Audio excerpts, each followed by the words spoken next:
For some of you, may mataas na posisyon, or sabihin nating malakas yung inyong personality rin for some of you, no, with the powerful here, no. So, ayun yung nakikita ko rito, no. Nakaka-intimidate yung inyong personality. For some of you, yun din ang nakikita ko, no. Kung sino man sa inyo ng person mo ito, no. Taurus natin. No? So, let's see what else. So, skin condition, no. For some of you, kung sino man sa inyo ng person mo, may mga rashes or may kati-kati sa katawan, no. For some of you, no, tinutubuan ng mga kung ano-anong kati-kati, no. For some of you. Or sabihin natin pwede ring may mga scars, no, due to some allergies, no. Yeah, pwede ring ganun. Or literally may allergy, skin allergy. And then glasses, no. For some of you, maybe literally wears glasses, no, reading glasses. Or for fashion, no, for some of you.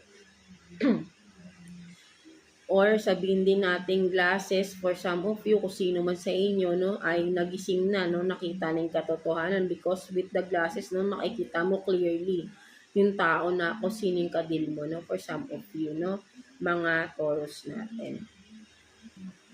So, yeah, let's see. Kuha pa tayo ng additional cards for you, Taurus. Kuha tayo dito ng 3 cards, no, for you, Taurus. Let's see. Additional cards for Taurus. Ano bang third party situation sa inyo ng person on your mind, person you are dealing with?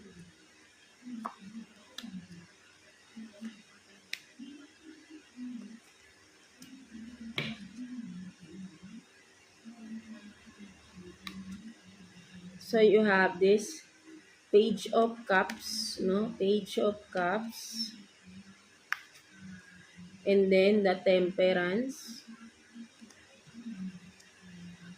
And then King of Cups.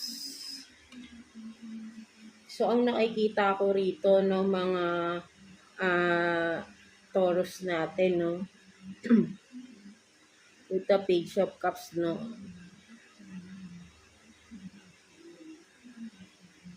I think this person, no, mahilig siyang magbigay, no, mahilig siyang magbigay, no, dun ka naiinis, no, parang mahilig siyang, sabihin natin na volunteer, no, mahilig siyang tumulong, pwede rin ganun, no, kumaga parang